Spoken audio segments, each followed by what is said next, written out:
네 번째입니다. 네 번째. 에베소서 4장 24절로 32절에 있는 말씀 통해서 우리가 어떻게 참된 거룩한 삶을 살아갈 수 있을지요. 한 번에 이 본문을 한 주일에 다 마칠 수도 있지만 일부러 하나하나 어떻게 보면 참 주제 설교일 수도 있을 만큼 그 주제에 조금 더 깊이 자세히 살피면서 우리가 어떻게 이런 부분들을 그냥 소홀히 또는 그냥 간과하는 것이 아니라 저 개인의 삶에서뿐만 아니라 우리 모두의 삶에서 어떻게 주께서 원하시는 삶으로 구별되어 내어드릴 것인가 함께 고민하고 또 이를 위해서 기도하시며 또 함께 주를 닮아가시는 여러분과 제가 되기 원합니다.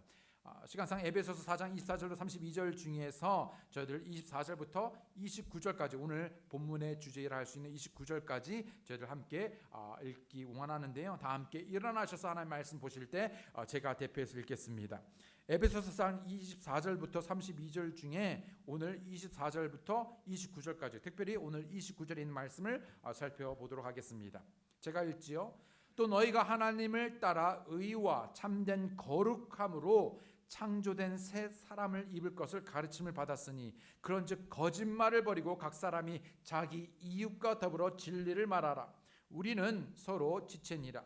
너희는 화를 내도 죄를 짓지 말며 해가 지도록 진노하지 말고 마귀에게 틈을 주지 말라. 도둑질을 한 자는 더 이상 도둑질을 하지 말고 오히려 노동을 하여 궁핍한 자에게 줄 수 있도록 자기 손으로 선한 것을 할지니라. 부패한 대화는 결코 너희 입 밖으로 내지 말고 오직 세워주는 일에 쓸 좋은 것만을 말하여 그것이 듣는 자들에게 은혜를 끼치게 하라. 오늘 주제의 본문의 9절인 29절에 있는 말씀 다 함께 읽겠습니다. 시작.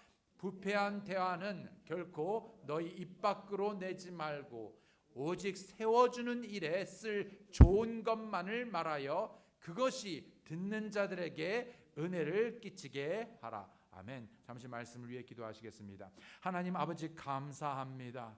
무엇보다도 참으로 우리에게 놀라운 교회를 허락하시고 한 몸을 이루게 하시며 주를 섬기고 주를 예배하게 하신 아버지 하나님, 이 시간에 저를 다시 한번 주의 이름으로 함께 모여 참 주를 기억하고 주를 높이며 참으로 하나님께서 원하시는 그런 예배에 우리 자신을 내어드릴 때 이 시간 하나님께서 우리에게 말씀하심으로 그 말씀을 우리가 믿음으로 듣고 주님 앞에 우리 자신을 내어드리며 주께 돌이키며 주를 위하여 우리의 삶을 헌신하여 주를 닮아가는 거룩한 삶을 이뤄가는 놀라운 그리스도인이 되게 도와주시옵소서. 감사드리고 예수님의 이름으로 기도드렸습니다. 아멘. 착석해 주시기 바랍니다. 우리는 현재 에베소서를 통해 교회와 그리고 그 교회를 이루는 그리스도인들이 어떻게 살아야 하는가, 그리고 어떻게 거룩함을 이루며 거룩한 삶을 살 수 있을까. 물론 우리는 우리 중 어느 누구도 하나님과 같이 완전히 거룩하지 못한다 할지라도 적어도 우리는 거룩함을 추구하고 있는가 하는 것이죠. 세상과 세상 사람들과 확연히 구별되게 만드는 성별되고 거룩한 삶을 위한 네 번째 특징은 바로 언어입니다. 언어입니다. 세상과 우리를 구별하는 그 언어라 하면 그저 우리가 교회 안에서 형제님, 자매님 하는 이 단어의 언어가 아니라 분명히 세상에서 사용하는, 세상 사람들이 사용하는 그 언어와 우리의 언어가 구별되어져야 한다는 것이죠. 이사야가 하나님의 임재 앞에서 그분의 충만한 영광과 그분의 임재, 거룩하신 임재 앞에서 자기가 망하게 된 화로다라고 고백하였을 때 천사가 그의 제단에서 숯불을 가져다가 숯을 가져다가 그의 입술에 댐으로 그의 입이 거룩하게 되었습니다. 마찬가지로 우리의 삶에서 거룩한 삶을 위해서 또 네 번째 특징 중에 하나는 바로 우리의 언어의 변화인 것이죠. 말은 우리가 생각하는 것보다 얼마나 중요한지 모릅니다. 얼마나 중요한지는 이미 성경에서뿐만 아니라 일반적인 사회에서뿐만 아니라 우리나라의 속담에서도 많이 다루고 있죠. 예를 들면 발 없는 말이 어디까지 간다고요? 천리를 가지요. 말 한마디에 천냥빚을 갚습니다 라는 말처럼 이 말이 얼마나 중요한지 말하고 있죠. 말은 우리에게 유익이 될 수도 있고 또한 해가 될 수도 있으며, 말을 잘하면 굉장한 무기요 재산이지만 그 말 하나를 잘못함으로 인하여 큰 피해를 주는 것이 또한 우리의 언어라는 것입니다. 비록 우리의 혀는 새치, 들어보셨습니까? 왜 사극 같은 데 보면은 그 새치에 왜 새치라 그러냐면요, 이 혀가, 이 새치라는 것은, 이 새치 즉 10cm도 되지 않는, 그렇죠, 길이가 10cm도 되지 않는 아주 작은 것이지만 그러나 그 역할은 어마어마하다는 것이죠. 그래서 야고보서 3장 4절에서는 우리의 혀는 큰 배를 움직이는 작은 키와 같다라고 말씀하고 있죠. 그것이 요트든 보트이든 아니면 큰 상선이든지 상관없이 모든 배에는, 그리고 그 배의 가장 밑부분에, 뒷부분에 뭐가 달려 있냐면 키가 달려 있습니다. 이 키가 하는 역할이 무엇이냐면 바로 이 큰 배의 방향을 정합니다. 우리의 혀는 배의 키와 같은 작용을 하죠. 혀는 아주 작아도 우리의 인생의 방향을 결정합니다. 키를 올바르게 조종할 때 그 배는 순조롭게 앞으로 나아가지만, 행여나 이 키를 잘못 조종하면 그 배는 곧 암초에 부딪힌다든지 바위에 부딪혀 잘못하면 바다에 침몰할 수 있다는 것이죠. 이처럼 사람의 이 혀도 잘 사용하면 모든 일이 순조롭게 될 수 있고, 또 만일 잘못 사용하면 파멸에 이를 수도 있다라는 것입니다.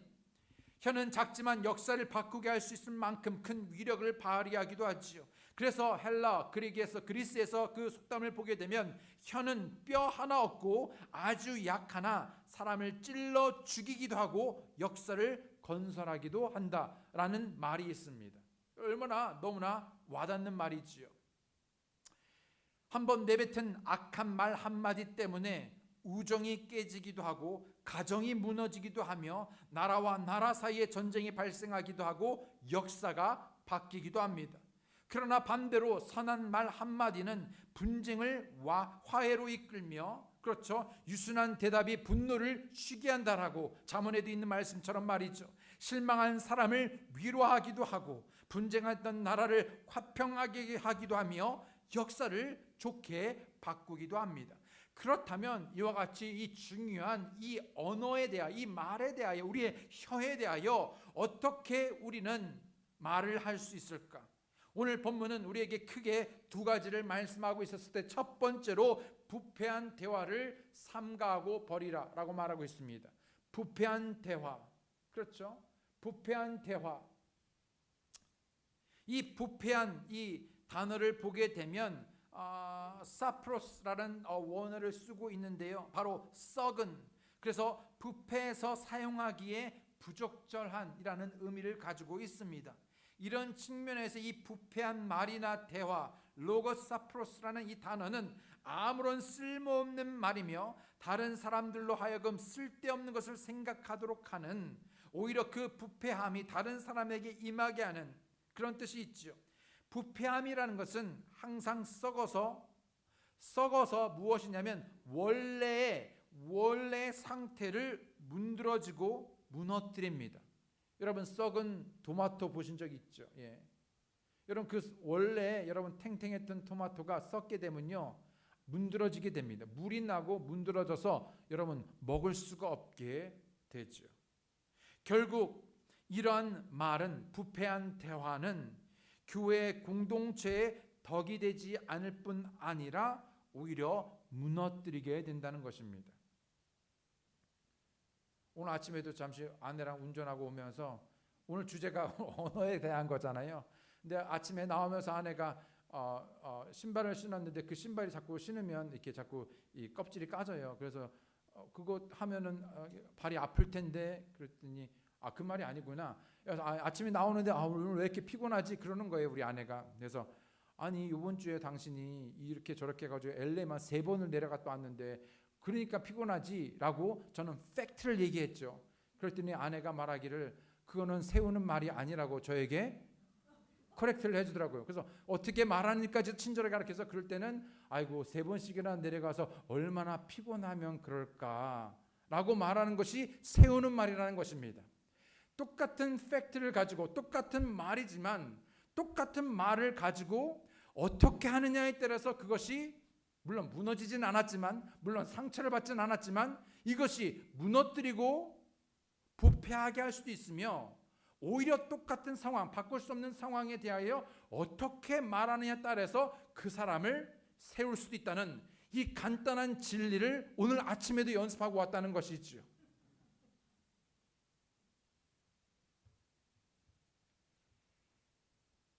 이 부패한 대화를 삼가하라 그리고 버리라 했었을 때 과연 어떠한 것들이 우리의 언어의 습관, 우리의 언어의 삶의 생활에서 어떠한 것들이 부패하고 무너뜨리는가 보았을 때 첫 번째는 바로 속이는 아첨입니다.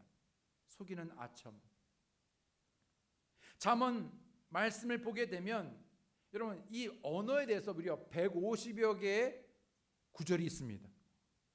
끝도 없이 언어에 대해서 그만큼 중요하기 때문이죠. 그런데 첫 번째 이 속이는 아첨.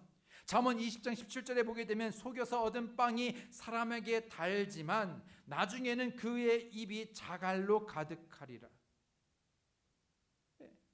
당장은 속임으로 인해서 속이는 말로 인해서 나에게 유익하고 그것이 달콤할지 모르지만 그것이 결과적으로 내 입속에 자갈로 가득한다는 것입니다. 여러분 모래를 여러분 입속에 모래가 들어간 적 있으십니까? 바닷가나 갔었을 때 여러분 얼마나 괴롭습니까? 계속 뱉어내도 여러분 해결이 입을 헹궈도 여러분 해결이 되지 않는. 잠언 26장 24절로 28절에 보면 미워하는 자는 자기 입술로 시치미를 떼고 자기 속에 속임수를 쌓아두나니 거짓말하는 혀는 그 혀로 인해 고난받는 자들을 미워하고 아첨하는 입은 뭐라고요? 결과적으로 패망을 이룬다고 말합니다. 별게 아닌 게 아니죠. 잠언 27장 6절에 보게 되면 친구가 주는 상처는 믿음직하나 원수의 입맞춤은 속임수가 가득하니라. 아첨이란 좋지 못한 동기를 가지고 위선적으로 칭찬을 말합니다. 위선적으로 하는 칭찬이죠. 즉 어떤 사람의 눈에 들고 호의를 얻기 위하여 지나친 찬사, 거짓된 속이는 찬사를 보내는 것입니다. 이스라엘이 그랬죠. 바로 자신이 섬기는 예배하는 하나님에 대하여 진실하기보다도 바로 이 아첨하는 거짓된 혀로 하나님 앞에 사탕발림을 했습니다. 요 며칠 전 금요일 날에도 새벽 묵상 말씀에도 나온 말씀입니다. 시편 78편 36절에 보게 되면 그럼에도 불구하고 여러분 하나님께서 어떻게 이스라엘 백성들을 건져내셨습니까? 어떻게 구원하셨습니까? 어떻게 보호하셨습니까? 그 모든 과정에서 얼마나 놀라운 기적들을 그래서 정말 하나님이 누구심을 나타내 보이셨습니까? 저들은 그런 기적들로 인해 하나님을 경배하기도 하였고 찬양하기도 하였고 기뻐하기도 하였지만 근본적으로 저희들은 하나님을 끊임없이 자기의 소욕의 욕심대로 하나님을 끊임없이 시험했습니다. 어떻게 시험했습니까? 하나님이 진짜 있는가 없는가 그 하나님에 대하여 불신하였죠. 자신의 소욕대로 욕심 때문에 탐욕 때문에 오히려 하나님을 불신하였습니다. 신뢰하지 아니하였습니다. 그러면서 어떤 일이 닥치면 그때서는 벌벌벌 기면서 하나님을 섬기는 것처럼 하나님을 예배하는 것처럼 하나님을 믿는 것처럼 거짓된 아첨의 혀로 하나님을 기만하였죠. 그럼에도 불구하고 그들이 자기들의 입으로 그분께 아첨하며 자기들의 혀로 그분께 거짓말을 하였으니 혹 여러분 이스라엘 백성들뿐만 아니라 오늘날의 어떤 그리스도인들은 마치 하나님을 향하여 사랑한다고 말하지만 그 사랑함이 진정으로 그래서 정말 내 삶을 다하여 그래서 어떤 형편에든지 주님만을 신뢰하며 주님만을 의지하기보다는 그저 순간을 모면하기 위한 그저 어떤 문제를 넘어가기 위한 그저 어떤 방편적으로 그저 어떤 하는 수단으로 어떤 나의 어떤 이기적인 어떤 그런 욕심을 이루기 위한 어떤 목적으로 하나님을 이용하기 위한 속이는 아첨으로 하나님을 섬기고 있지는 않는지. 여러분, 이런 대표적인 예 한 사람이 또 있죠. 원수의 입맞춤은 속임수가 가득하다고 했었을 때 바로 누구입니까? 바로 예수님과 가장 가까이 있었던 제자 중에 한 사람인 유다였습니다. 여러분, 유다는 누구입니까? 여러분 아시다시피요, 가장 예수님의 측근 중에 한 사람이었습니다. 직접 가장 가까이에서 기적을 보았던 사람입니다. 심지어는 모든 제자가 깜짝같이 속을 수밖에 없을 만큼 그는 좋은 그리스도인인 것처럼, 구원받은 사람인 것처럼, 마치 예수님의 참된 제자인 것처럼 행동했습니다. 그러나 그는 실상 구원받지도 않은, 실상은 예수님의 제자가 아닌, 자신의 이익을 위하여 몇 푼 안 되는 돈으로 예수님을 팔아넘긴 사람이었습니다. 그리고 그는 예수님의 면전에 쓰디쓴 입맞춤을 하였죠. 겉보기에는 사랑의 표현이고 반가움의 표현이고 용납의 표현처럼 입맞춤을 하였지만 그 입맞춤의 뒤에는 배신이요, 쓰디쓴 속임수가 가득했던 것입니다.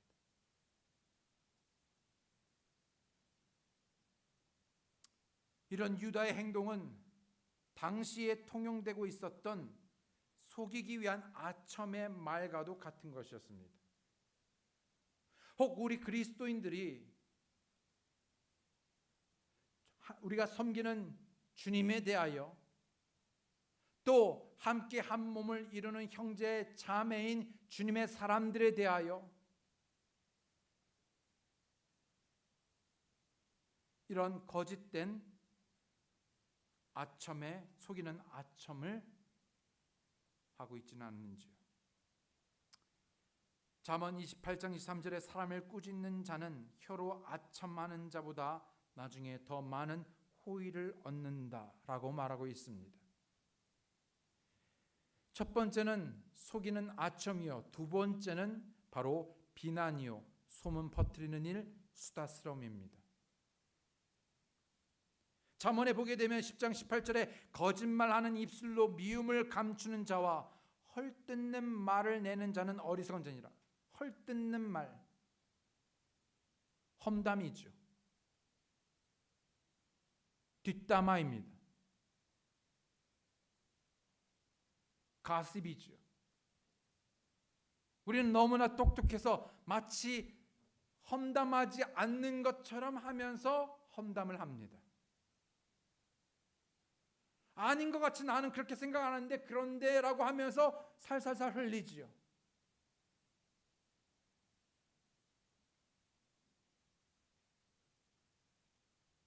교회에 대하여, 목사에 대하여, 형제에 대하여, 자매에 대하여, 특정한 어떤 사람에 대하여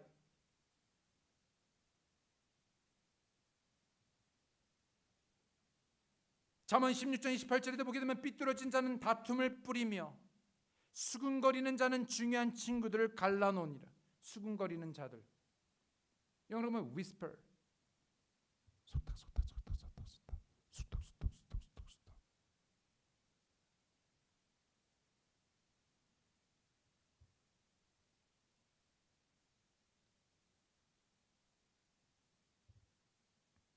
이것이 얼마나 교회를, 사람을 분리시키는지요.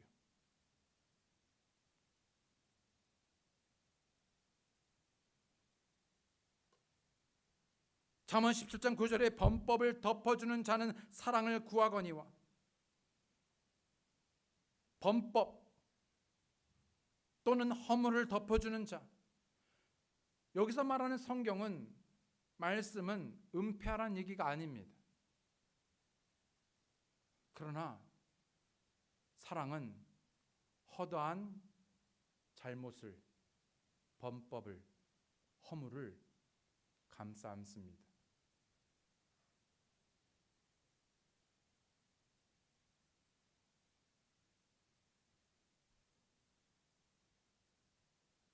범법을 덮어주는 자는 그를 감싸 내가 안는 것이죠. 받아들이는 것입니다. 이러한 자는 사랑을 구합니다. 그래서 어떻게 합니까? 그 사랑은 세우지요.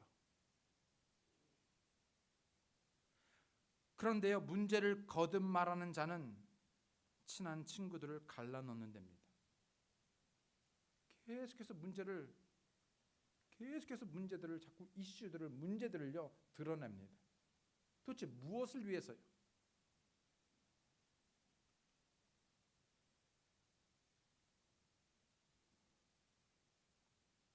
잠언 20장 19절에 소문을 퍼뜨리는 자처럼 두루 다니는 자는 은밀한 일들을 드러내나니 그런즉 입술로 아첨하는 자와 상관하지 말지. 심지어 이런 자들과 상관하지 말라. 그런데 보게 되면 다른 일은 그렇게 안 바쁜데 이런 일들로 집집마다 돌아다니며 바삐 돌아다니며 소문을 퍼뜨립니다. 그거 알아? 아니 말을 말되지. 그거 알아? 그러니까 그러면 뭔데? 안 돼. 말하면 안 돼. 안 말할래. 그러다가 더 안 물어보면 왜 안 물어보지? 그러면서 또 한 번 또 이렇게 그러면서 뭘 자꾸 흘려요. 자꾸 뭐를 그렇지 아닌데 근데 이렇대 저렇대 그러면서 여러분 소문을 흘립니다. 잠언에 있는 말씀뿐만이 아니죠. 디모데전서 5장 13절에 보면 또한 그들은 게으르게 지내는 것을 배워 집에서 집으로 돌아다니고 얼마나 바쁘신 분입니까? 이 집 저 집을 돌아다니면서 게으를 뿐만 아니라 수다장이와 참견하기 좋아하는 자가 되어 자기들이 마땅히 말하지 말아야 할 것들을 말하는 어떻게 돼요? 자꾸 분란이 일어납니다. 분열시킵니다. 그리고 좋아라 합니다. 재밌어라 합니다.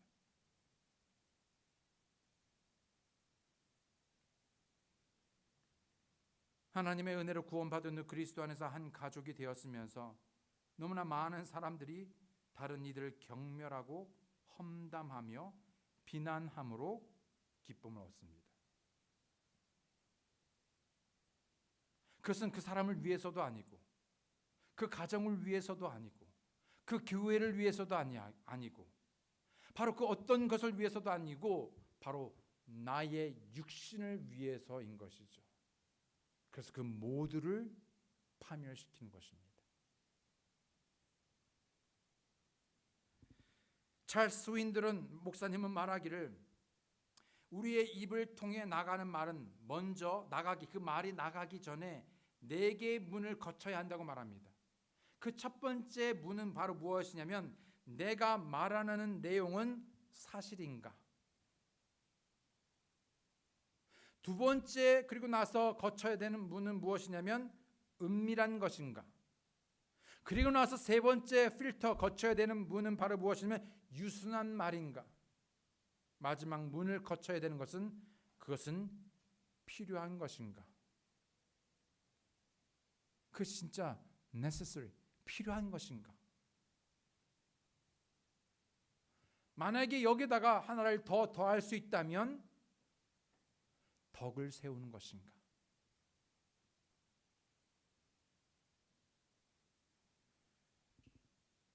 이 거룩한 삶을 방해하는 이 언어, 첫 번째는 속이는 아첨이요, 비난, 소문, 퍼뜨리고 수군거리고 수다스러움, 험담뿐만 아니라 세 번째로는 논쟁, 다툼, 격한 말입니다. 잠언 29장 11절 22절에 보게 되면 어리석은 자는 자기 생각을 모두 말하되 지혜로운 자는 그것을 나중에까지 지키느니라. 노하는 자는 다툼을 일으키고 성내는 자는 많이 범법하니라. 여러분 가장 실수하는 게 뭔지 아십니까? 이 성질이 불같은 사람들입니다. 그래서 예수님의 제자에서 누가 가장 많이 실수했습니까? 베드로가 실수를 제일 많이 했습니다. 불같은 사람, 쉽게 노하는 사람, 분노하는 사람. 잠언 18장 6절에 보더라도 어리석은 자의 입술은 다툼 속으로 들어가고 그의 입은 매를 불러들이니라. 잠언 22장 24절 25절에 보면 너는 노를 품는 자와 사귀지 말며 화를 품는 자와 함께 다니지 말지니 왜요? 바로 그렇게 함께 하면은 내가 그의 길들을 배워서 내 혼을 올무에 빠뜨릴까 염려하노라 라고까지 경고하고 있습니다. 네 번째로는 자랑이요 어리석은 말입니다. 잠언 17장 28절에 보면 어리석은 자라도 잠잠하면 지혜로운 자로 여겨지고 자기 입술을 닫는 자는 명철한 자로 여겨지느니라. 이 말을 쉽게 말하면요, 말하지 않으면 중간이라도 가지. 잠언 18장 13절에 문제를 듣기도 전에 대답하는 자에게는 그것이 어리석음이요 수치랍니다. 문제를 좀 끝까지 듣고 말을 좀 끝까지 들어야 되는데 이미 바로 듣기도 전에 벌써 자기 이야기를 합니다. 이미 결단을 냅니다.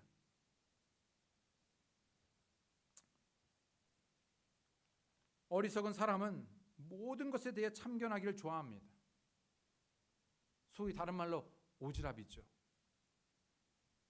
네? 너무 말이 많은 사람이 있는데 말이 많다 보면은 실수하기가 많다는 것입니다. 마지막으로 모독과 무례함입니다. 잠언 15장 4절에 건전한 혀는 생명나무이거나 그 안에 삐뚤어진 것은 영 안에 갈라진 틈이니. 잠언 30장 14절에 앞니는 검 같고 어금니는 칼 같아서 가난한 자를 삼켜 땅에서 없애며 궁핍한 자를 삼켜 사람들 가운데서 없애는 세대가 있다라고 말하죠. 여러분, 어떤 사람은 재밌다고, 자기는 재밌다고 농담을 하는데 오히려 다른 사람들의 기분을 상하게 하거나 상처를 주고 깎아내립니다.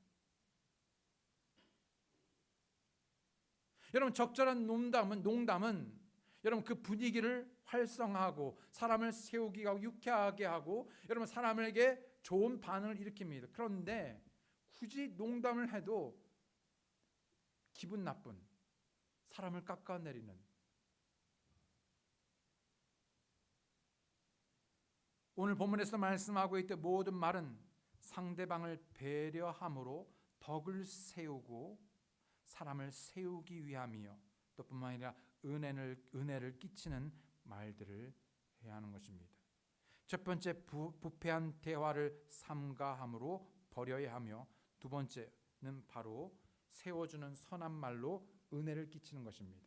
이것이 바로 언어의 목적이요 거룩한 삶을 위한 중요한 우리의 언어의 습관이 되어야 하는 것이죠. 이미 말씀드린 대로 혀는 엄청난 능력을 가지고 있죠. 예수님께서는 이러한 말의 중요성을 바로 그 말 자체보다는 그 말이 나오는 그 근원을 다루셨습니다. 바로 마음이죠. 오늘 주전자를 갖고 올라왔는데 깜빡 잊어버려가지고 주전자 대신에 뭔가를 담을 수 있는 거를 하나 준비했습니다. 여러분, 껌껌해서 뭐가 잘 안 보이죠, 이 안에. 그런데 여러분, 이 안에 있는 내용물이 무엇인지는 알 수 없지만 반드시 이 바깥으로 나오는 이 입구를 통해서, 물병을 통해서 나오는 것을 통해서 우리는 알 수가 있는데요, 항상 이 안에 있는 것이 나옵니다. 썩은 물이 안에 담겨져 있으면 여러분 무엇이 나옵니까? 썩은 물이 나옵니다. 부패한 마음을 가지고 있으면 여러분 부패한 대화가 나오게 됩니다. 다시 말하면 우리의 나오는, 입술을 통하여 나오는 그 언어가 바로 어떤 언어인지를 정의 내리기 위해서는 바로 그 마음에 무엇이 있는지가 중요한 것이겠죠. 무엇을 담고 있는지, 그 마음에 무엇을 담고 있는지. 썩은 부패한 또는 죄, 또는 경건치 않은 것들 또는 쓴뿌리 등등 그 마음에 있는 것들이 결국 바깥으로 나와 자신뿐만 아니라 주위의 다른 모든 사람들을 더럽게 만드는 것입니다. 말 자체를 바꾸기보다는 본질적인 마음을 바꿔야 하는 것이죠. 인격과 생각이 달라져야 합니다. 왜냐? 말은 그 사람의 인격의 표현이요, 생각의 표현이요, 삶의 표현이기 때문입니다. 혹 여러분 그 사람의 말이 거칩니까? 그것은 그 마음이 거친 것입니다. 그분의 인격이 미성숙합니까? 그 마음이 미성숙한 것입니다. 수많은 오랜 구원받은 후에 오랜 신앙생활을 했음에도 불구하고 그 마음밭이 기경되어지고 다듬어지고 그래서 그리스도의 인격을 닮아가야 되는데 구원받은 지 1년이 5년이 10년이 20년이 30년 그 이상이 지났음에도 불구하고 이 마음이 가꿔지지 않습니다. 다듬어지지가 않습니다. 그러니까 날것이 나오는 것이죠. 세상에 거침이 나옵니다. 더러움이 묻어 나옵니다.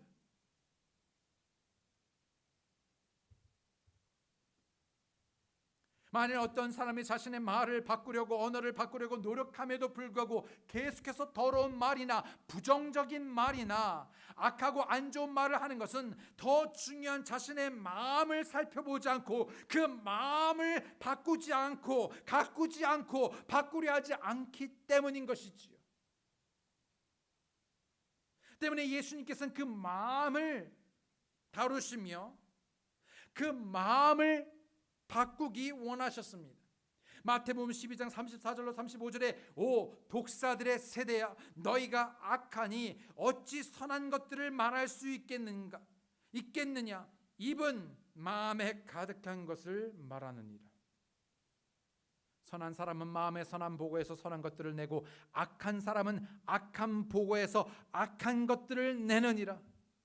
그런데 선한 말들이 나오고 선한 좋은 그리스도인들이 되어야 하는데 오히려 세상 사람들과 같이 어떤 경우에는 세상 사람들보다 더 악한 사람으로 나타내집니다. 그것이 수치이고 그것이 창피함이고 그래서 정말 자신을 돌아보아야 하는데 오히려 그리스도인이라 하는 자들이 그런 악한 냄새를 악한 말들을 악한 모습들을 내비칩니다. 왜요? 그 마음이 가꾸어지지 않기 때문입니다. 황폐하기 때문입니다.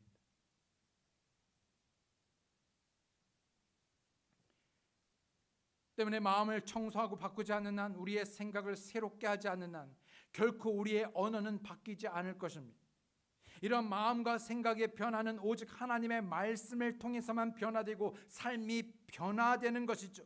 믿음의 사람은 믿음의 언어를 구사할 것이요 사랑의 사람은 사랑의 언어를 구사할 것입니다.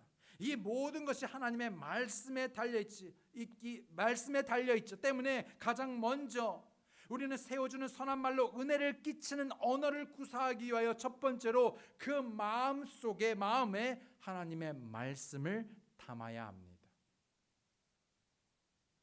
시편 119편 11절에 내가 주께 죄를 짓지 아니하려고 어떻게 하였습니까? 주의 말씀을 내 마음속에 숨겼나이다. 시편 141편 3절에 보게 되면 오 주여 내 입 앞에 파수꾼을 세우시고 내 입술의 문을 지키소서.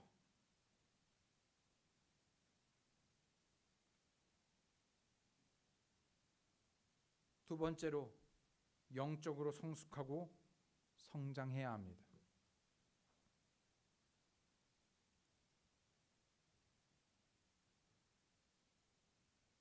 미성숙한 말은 미성숙한 사람에게서 나옵니다. 성숙한 말은 그 사람의 성숙함에서 묻어나옵니다. 고린도전서 13장 11절에 보게 되면 이렇게 사도 바울이 말하죠. 내가 아이였을 때는 아이처럼 말하고 아이처럼 깨달으며 아이처럼 생각하였으나 어른이 되어서는 아이의 일들, 즉 아이들의 말, 아이들의 깨달음, 유치함이겠죠. 그리고 아이들처럼 생각하는 것을 버린 것입니다. 당연하지 않습니까?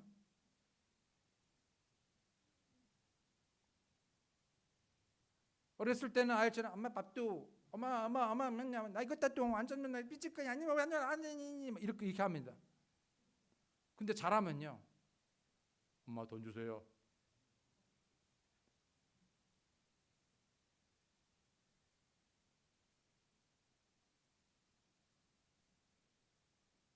어렸을 때는요, 뭐만 하면 툭 하면 삐집니다. 옛날 한때 누가 그랬던가? 지금 생각이 안 나네. 툭 하면 자기 삐졌다는 것이죠. 뭐만 해도요, 웁니다. 아니 그런데 어른이 되어서도 상처받고 삐지고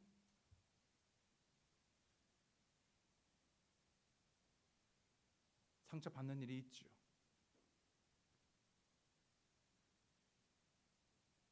그러나 성숙한 사람은 그 상처까지도 담아냅니다. 어린아이처럼 생각하지 않죠. 여러분, 우리가 구원받았다는 의미가 다시 말하면 거듭난 것이잖아요. 그렇죠? 맞습니까?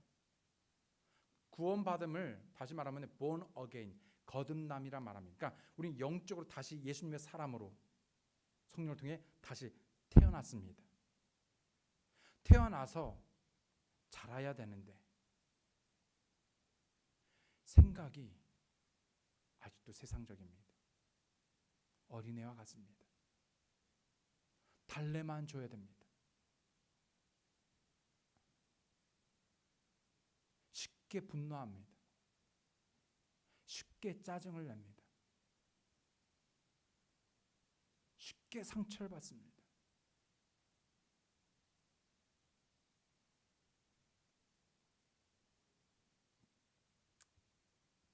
자기밖에 모르죠. 좁은 시선으로, 좁은 편견으로 마치 그것이 다인 것 마냥 말합니다.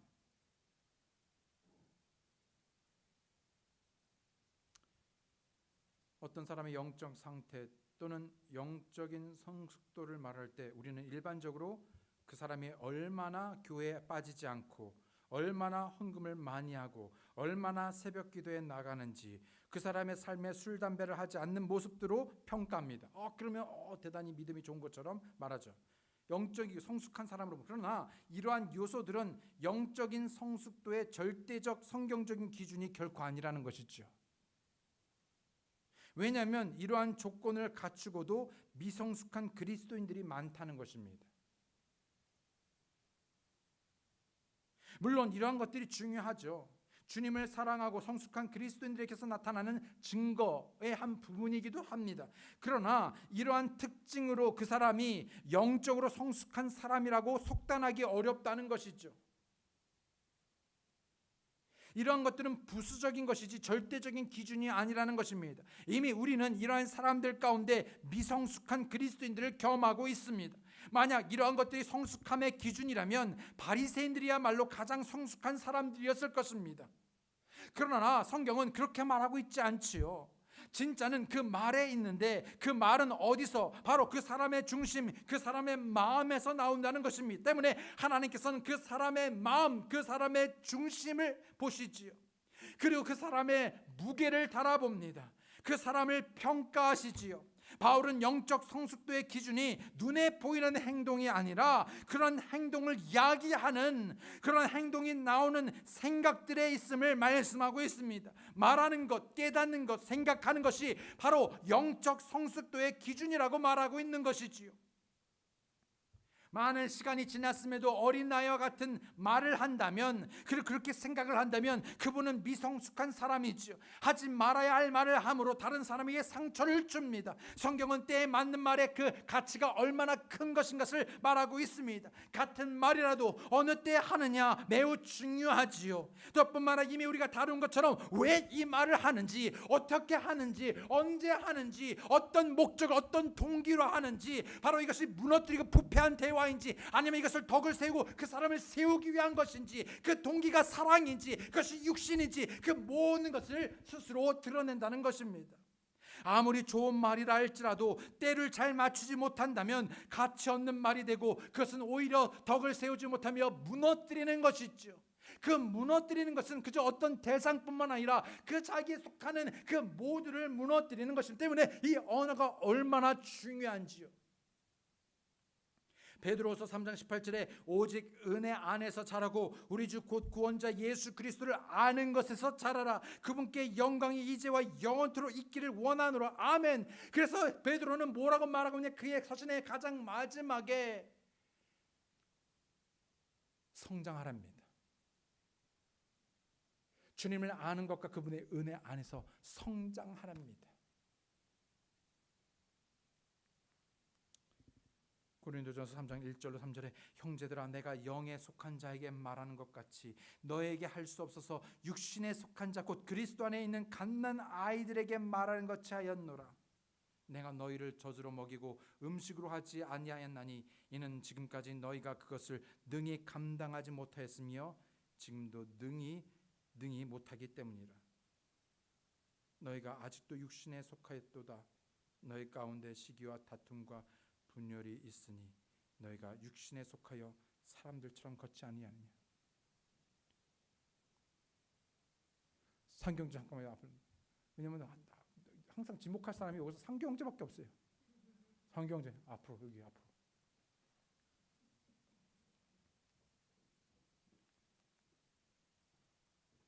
상경제 몇 살? 39. 39. 제가 존중해야 되죠. 그런데 아유 상경제, 아유 귀여워, 아유 귀여워. 몇 살? 아유 귀여워. 여러분 이렇게 하면요, 상경제가 두 가지 반응이 있습니다. 되게 좋아할 수 있습니다. 아니면 되게 기분 나빠할 수 있습니다. 어떻게? 반반. 아니 그러니까 내가 그렇게 하니까 우리가 중요한데, 일반적으로 어떤 사람이 상경제를 어린애처럼 하고 막 어린애처럼 대우하고 어린애처럼 다루면은 기분 좋겠어요, 나쁘겠어요? 나쁘죠. 네. 물론 어떤 우리가 아는 사이고 뭐 어떤 농담이란 거는 뭐 재밌고 그러는데, 전혀 어떤 사람이 나를 그런 식으로 취급을 한다면 이 사람 뭔가 기분 나쁩니다. 맞습니까? 지금은 기분 안 나빴죠? 예, 들어갔어요.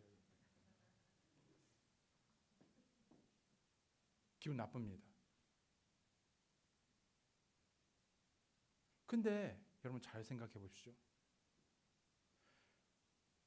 나를 그렇게 어린아이 취급하는 것을 나는 기분 나빠하는데, 그것을 성인으로 인정하고 대접하고 그것을 예의 있게 하는 거잖아요. 예의 있게 하는 길 원하죠. 그 어린에 대한 예의를 바랍니다. 그런데 그런 나를 어른으로 취급받기를 원하면서 나의 행동, 나의 생각, 나의 말은 어린아이처럼 합니다.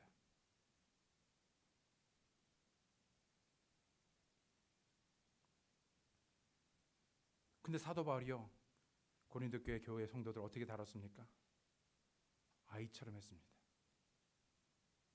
물론 지금 방금 제가 한 것처럼 상경제 보를 하면서 아이고 왜 일으키진 않았겠죠. 그런데 성숙하게 대할 수가 없었습니다. 왜냐하면 저들이 미성숙했기 때문입니다.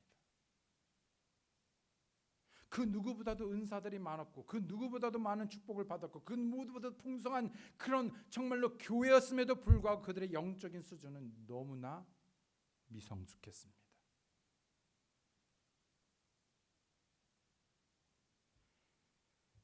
시기와 분쟁은 미성숙의 표현입니다. 또한 시기와 분쟁이랑 경쟁한다는 말이죠. 그것은 육신의 법칙, 욕심의 법칙에 지배를 당하고 있음을 보여줍니다. 또한 혀는 그 사람의 경건을 재는 척도 자이기도 하죠. 훈련된 혀를 다스리는 사람이 경건한 사람입니다. 뿐만 아니라 야고보 역시 훈련된 혀를 경건의 한 조건으로 말하고 있죠. 야고보서 1장 26절에 보면 너희 가운데 어떤 사람이 신앙심이 있어 보이되 자기 혀를 제어하지 아니하고 자기의 마음을 속이면 이 사람의 신앙의 행위는 헛것이니라.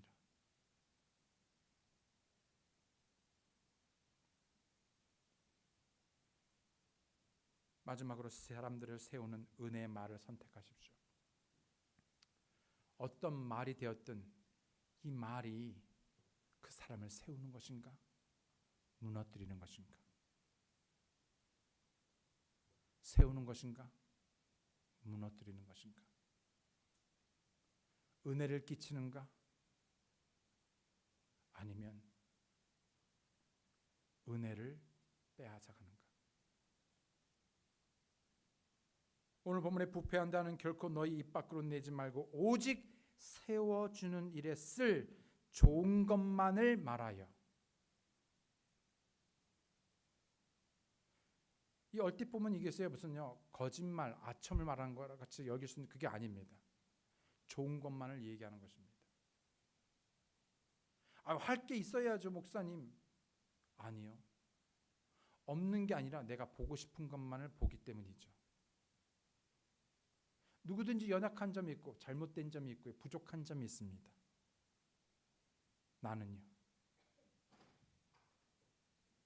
그런데 우리는 무엇을 보는 거냐면요. 그 사람의 좋은 점을 보는 것입니다.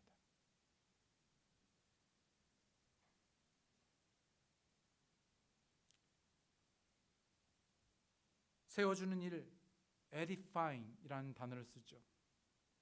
이 edifying이라는 단어의 그릭을 보게 되면요. 오이코도마이라는 단어를 쓰죠. 두 가지 단어가 합성된 것인데요. 바로 집이라는 뜻의 오이코스 그리고 세우다라는 뜻의 도마가 합쳐진 것입니다. 즉 이 말은 바로 집을 세우는 것, 즉 하나님의 교회를, 물론 가정도 마찬가지입니다. 집을 세우는 것. 결국 우리가 선한 성경적인 영적인 은혜를 끼치는 말들을 하게 되면 어떤 일이 벌어지게 됩니까? 집이, 하나님의 교회가 세워지게 됩니다. 그러나 이런 말들을 우리가 버리게 될 때 교회가 무너지게 되겠죠. 단순한 교회 이야기가 아니라 여러분의 가정이 무너지게 됩니다.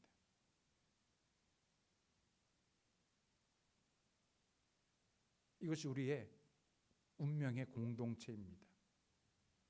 여러분의 가정이 없이 교회가 없고 교회가 없이 여러분의 가정이 없습니다.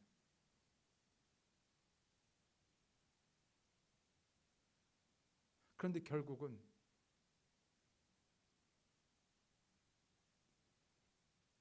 부패한 대화로 무너뜨리겠는가?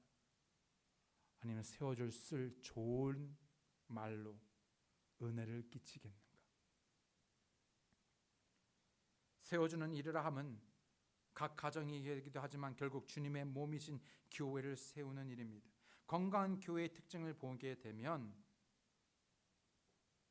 찬양과 감사와 기쁨의 말들, 칭찬, 격려, 위로, 축복의 말들이 넘쳐납니다.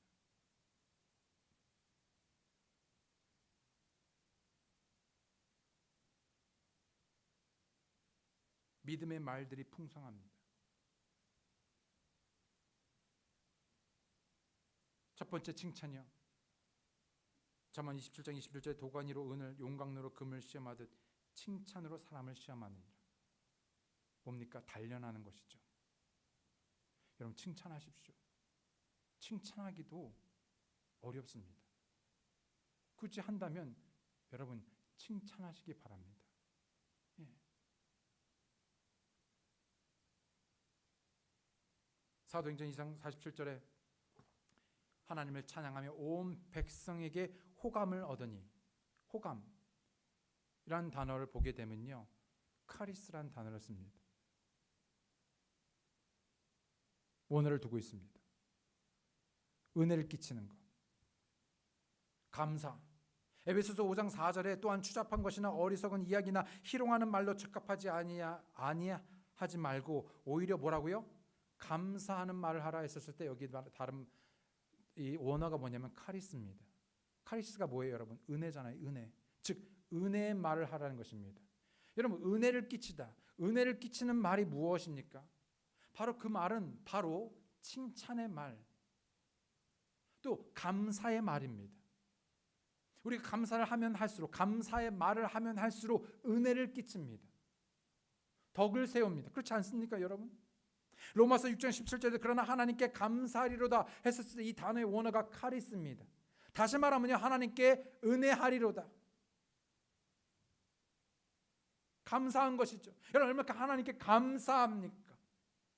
여러분, 충분히 감사합니까? 우리의 가정에 대하여, 우리의 교회에 대하여, 나를 구원하신 분에 대하여, 내 삶 속에 하나님께서 일하신 선하신 그 모든 일들로 인하여 여러분 그냥 안 준 거, 안 된 거, 여러분 어려운 거 그것만 보는 것이 아니라, 아니 그거 외에 오히려 더 많은 부어주신 축복들, 은혜들을 기억하고 그 은혜 안에 거하며 그 은혜들을 나누고 은혜를 끼치는 말을 하고 있는가, 감사하고 있는가, 아니면 그 가운데서도 우리는 원망하고 불평하며 그저 모든 것이 불편하여 그냥 그라우치한 그런 분노의 말들, 쓴뿌리의 말들, 정말 더러운 말들, 부패한 말들을 일삼는가? 베드로전서 2장 19절에 사람이 부당한 일을 당하고도 하나님을 의식함으로 고통을 견디면 이것은 감사할 거래요. 근데 하나님을 의식하는 것 같지가 않습니다. 하나님을 의식하지 아니하니까 그 하나님의 그 앞에, 하나님 앞에서 불평하고 원망하며 감사하지 않는 것이, 이스라엘 백성들이 그랬잖아요. 여러분, 단순히 모세에게입니까? 아니 단순히 여러분 어떤 환경 문제입니까? 아니 어떤 누군가입니까? 아니죠. 그것을 지으신, 그것을 허락하신 그 모든 주권자신 하나님에 대하여 불평하고 원망한 것이죠. 왜요? 저들은 하나님을 의식하지 않았습니다. 하나님을 시험했죠.